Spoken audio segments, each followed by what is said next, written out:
everyone, welcome to our deep dive into these Southern California wildfires. Yeah, It's pretty intense stuff happening right now. absolutely. We've got a whole bunch of sources here. Yeah. News reports, first-hand accounts, expert analysis. Right. We're really trying to get a handle on what's going on. And from what we're seeing, it's not just, a few isolated fires here and there. No. This is like a full-on wildfire crisis. It is. I mean, multiple blazes raging across the region, and the impact is just devastating. Yeah. One of the things that's really striking is just how fast these fires are spreading. Yeah. And how big they're getting. That's true. And, a lot of that has to do with how dry everything is. Right. And these Santa Ana winds. Oh, yeah. Can you talk about those a little more? Sure. Like, what makes these winds such a big deal in these situations? So the Santa Anas are these really strong, dry winds that come from the Great Basin. Okay. And they blow west towards the coast. Gotcha. And they're especially strong in the fall and winter. Okay. And basically, they create the perfect conditions for wildfires. How so? Well, for one, they dry out all the vegetation, which makes it way more flammable. Right. But they also whip up the flames that are already burning. Oh, wow. And they can even carry embers for miles, which can start new fires. So they're kind of spreading the fire as well. Exactly. So that explains why these fires are spreading so quickly. Yeah. But, beyond the, the kind of the scientific side of things, it's just heartbreaking to see the human impact. Absolutely. We're reading these stories about people losing their homes and their belongings. And I mean, one resident in Studio City said they barely had time to grab their phones and their computer and their dogs before the flames were all over the place. It's amazing how fast it happens. It is. And that's a story we're seeing everywhere. Yeah. These fires are impacting everyone. Yeah. From families in, regular homes to people in multi-million-dollar mansion. Right? It's like it's a real equalizer, isn't it? It is. Natural disasters don't discriminate. It is, for sure. Yeah. And it's not just about the immediate danger either. Yeah. I mean, the smoke and ash are just blanketing the whole region. Yeah. Air quality is just terrible. Especially for people with breathing problems. Exactly. It can be really dangerous. And, on top of that, we've got school closures, power outages. Right. I mean, there's just this feeling of uncertainty hanging over everyone. It's like this domino effect. Yeah. One disaster leads to all these other problems, and it just disrupts everyone's lives. Yeah. And when you kind of zoom out and look at the big picture, it really does highlight the impact of climate change. Absolutely. We're seeing more and more of these extreme weather events, and they're just creating these perfect conditions for these devastating fires. The drought, the dry vegetation, it's all connected. So let's talk about the specific fires that are burning right now. Like, what can you tell us about how big they are and how severe they are? Well, we're looking at multiple fires burning across Southern California. Okay. But the two that are causing the most concern right now are the Palisades fire and the Eaton fire. Okay. The Palisades fire is burning in Pacific Palisades. Gotcha. And it's already burned over 1,000 acres. Wow. And then the Eaton fire is burning above Altadena. Okay. And that one's even bigger. Really? Almost 11,000 acres. That's huge. And both of them are at 0% containment right now. So they're not really able to get a handle on it yet. Not yet. It's a real challenge. Yeah. It's just frightening to think about the scale of these fires. It is. Like, what's it like for the people on the ground? It's tough. Yeah. What are some of the biggest challenges they're facing? Well, the terrain is a huge factor. Oh, right. These fires are burning in these really steep, rugged areas with tons of dense vegetation. Right. So it's really hard for the firefighters to even get to the flames. Let alone put them out. Exactly. And it's hard to establish containment lines. And then on top of that, we're hearing about water shortages. Oh, yeah. Making things even harder. That's a major issue. The LA DWP chief actually had to make the call to stop fighting the fire in the Palisades. Wow. Just to let the water tanks refill. Can you imagine? Wow. Having to make that decision? I know. It must be so stressful. It really highlights how important it is to have the right infrastructure in place. Absolutely. To deal with these kinds of disasters. Yeah. Our water systems might not be able to handle the demand when you have these prolonged firefighting efforts. So that's something we really need to think about. Definitely. Especially as climate change makes these events more common. Yeah. So it's not just homes and communities that are at risk. Right. These fires are also destroying landmarks. Unfortunately, yeah. Like Moonshadows, that iconic Malibu restaurant. I know. It's gone. It's a real loss for the community. It is. Yeah. There's this one quote I saw online. Someone said, "So sad to see her go, moon shadows is now just a moon shadow. Oh, wow. It's kind of poetic, but it's so sad. It is. It really captures how these fires just erase not just buildings, but memories and emotions, too. It's the personal stories that really bring home the true cost of these disasters. Absolutely. It makes you think about all the people who have been forced to evacuate. Yeah. Like, where are they going and what kind of help are they getting? Well, there are evacuation centers set up all over the region. Okay. They're providing shelter and basic necessities for anyone who's been displaced. That's good. And it's amazing to see how the community is coming together. Oh, yeah. People are opening their homes, donating food and supplies, volunteering their time. It's really heartwarming to see. It really shows the strength of the human spirit. Yeah. And how resilient these communities are. Absolutely. It's amazing to see people coming together like that. It really is. It gives you hope. It does. Even in the face of such tragedy. There's still this sense of community and this determination to help each other. And that's what it's all about, right? Absolutely. Helping each other out in times of need. That's what makes us human. I think so, too. It's inspiring. It is. See people coming together like this. Absolutely. It really is amazing to see, isn't it? Oh, yeah. People coming together to help each other. It's really the best of humanity. It is.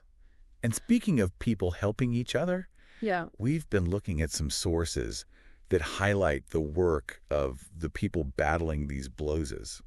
Oh, you mean the firefighters? Absolutely. They're working so hard, putting their lives on the line to protect these communities. It's true. And, it's easy to focus on the numbers. Yeah. The acres burned, the homes destroyed. Right. But we can't forget about the human toll this takes on the firefighters. That's a good point. These are real people facing Yeah. incredibly dangerous conditions.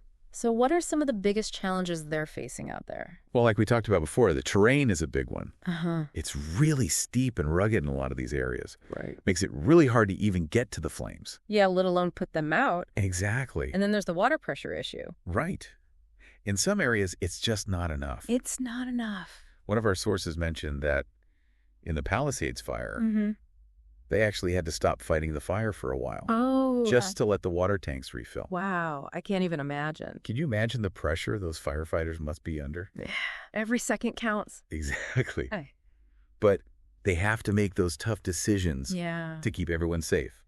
So it really shows you how dedicated these people are. Absolutely. And how much they're willing to risk to help others. They're constantly assessing risks. Right. Adapting to changing conditions. Yeah. Putting the safety of others first. And it's not just the firefighters on the ground. Yeah. We've got helicopters making water drops. Right. Air tankers battling the flames from above. And all the support crews working behind the scenes. Yeah. It's really a massive coordinated effort. It is a lot of people working together. To try to contain these fires and keep people safe. Exactly. Speaking of keeping people safe, Yep. you mentioned earlier that businesses and landmarks are at risk too. Right. It's not just homes. Yeah. What else have we lost?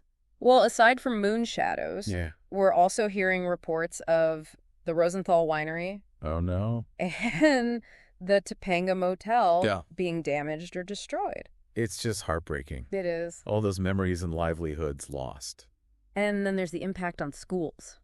Oh, right. You're seeing widespread closures. Yeah. LAUSD has announced that all schools will be closed until further notice. Wow. That's a huge district. It is. It affects thousands of students. And it's not just LAUSD. No. Other districts are closing schools too. Right. Even schools that aren't in evacuation zones. Really? Why that? Well, a lot of the staff members live in the affected areas. So it's hard for them to get to work. Yeah. That makes sense. And it's not just schools. No. UCLA is canceling undergraduate classes. Wow. And moving graduate classes online. So the impact is pretty widespread. It is. It really shows you how interconnected everything is. Yeah. What happens in one area can affect so many other things. Absolutely. And speaking of consequences, we need to talk about the environmental impact. Oh, right. These fires aren't just causing immediate damage. They have long-term consequences for the environment. Like what kind of consequences? Well, for one thing, these fires destroy huge amounts of habitat, displacing wildlife, disrupting ecosystems. Right. And all the smoke and ash contributes to air pollution. Right. Which can be really bad for people's health. Especially those with respiratory problems. Exactly. And what about the land itself? Yeah. How do these fires affect the soil and the vegetation? Well, they can lead to soil erosion. Okay. Which makes it harder for plants to grow back. And sometimes they can even change the composition of the soil. Really? Make it less fertile. Wow. So the damage can last for a really long time. It can. Years, even decades. So the impact of these fires goes way beyond what we see right now. Absolutely. It's a ripple effect that can last for years to come. And it all brings us back to climate change. Right. These fires are a sign that our planet is warming, and the consequences are getting more and more severe. So what can we do about it? Yeah. What can we do to prevent these kinds of disasters in the future? Well, on a global level, we need to address climate change. Right. That means transitioning away from fossil fuels. Okay. Reducing greenhouse gas emissions. Investing in renewable energy. Those are all important things. Yeah. And locally, yeah, we need to manage our forests better. Okay. Create defensible spaces around homes. Right. And invest in fire prevention measures. So things like clearing brush. Exactly. Maintaining fire breaks and building homes with fire-resistant materials. Right. And we also need to make sure our communities are prepared to respond to these events. So having enough resources. Yeah. Well-trained first responders. Good emergency plans. Exactly. We need to be proactive. So it's really about working together. It is. Individuals, communities, governments, to create a safer and more resilient future. It all starts with awareness. Right. Education and a commitment to action. Absolutely. You know, it's really about offering support in whatever way you can. Yeah, sometimes just being there for someone can make all the difference. Exactly. Just listening to them, letting them know they're not alone. And, you know, it's incredible to see how these communities are coming together. Oh, yeah. Offering comfort, sharing resources, just showing that amazing California spirit. You know, we've been digging into these sources, and one thing that's really clear is just how resilient people are. It's amazing. Even when they've lost so much. Yeah. There's this drive to rebuild, to heal, to keep going. It's inspiring to see. You see it in the firefighters and the volunteers and the people helping their neighbors. It's a reminder that even in the darkest times, there's still hope. There is. And it's important to remember that this is just the beginning. Right. The road to recovery is going to be long. It is. It's going to take a lot of time and resources and hard work. And it's not just about rebuilding homes and businesses. Right. It's about rebuilding lives. Exactly. Helping people get back to some sense of normalcy. And addressing the emotional trauma. You know, losing your home, losing your belongings, that feeling of safety and security. It can have a real impact on people. It can. So as we move forward, we need to make sure there's support available. Absolutely. To help people cope with these experiences. Mental health services, counseling support groups. Yeah, anything that can help people process what they've been through. And we need to foster that sense of community. Yeah, that feeling of connection that can make such a difference. And looking ahead, we need to learn from this. Right. We need to figure out how to prevent these disasters. Or at least minimize the damage. Exactly. So what can we do? Well, like we talked about, addressing climate change is crucial. Okay. But we can also take steps locally. Okay. Managing our forests better. Right. Creating defensible spaces around homes. Yeah, like clearing brush, keeping things trimmed back. Exactly. And making sure homes are built with fire-resistant materials. Right. And we need to make sure our communities are prepared to respond. Having the resources they need. Yeah. Trained first responders. Good emergency plans. It's about working together. Yeah. At every level. Individuals, communities, governments. All working together to create a safer future. So as we wrap up this deep dive. Yeah. The big question is, how do we move forward? How do we rebuild? How do we heal? And how do we prevent this from happening again? It's a tough question. It is. But it's one we need to answer. It is. We need to be thinking about these things. You know, it's been a heavy topic. It has. But I think it's important to end on a note of hope. I agree. Because what we've seen in the midst of all this devastation is the best of humanity. Yeah. The courage of the firefighters, the generosity of strangers. It's like people are coming together to support each other. It's truly inspiring. It is. And that's what gives me hope. Me too. Yeah. That resilience, that compassion, that willingness to help each other out. And remember, you're not alone in this. Yeah. There are resources available. There are people who care. There are communities ready to help. So as we leave this deep dive, let's hold on to that hope. Let's hold on to that spirit of community. And let's all work together to create a safer and more sustainable future. Absolutely. Thanks for joining us for this deep dive. Yeah, thanks for listening, everyone.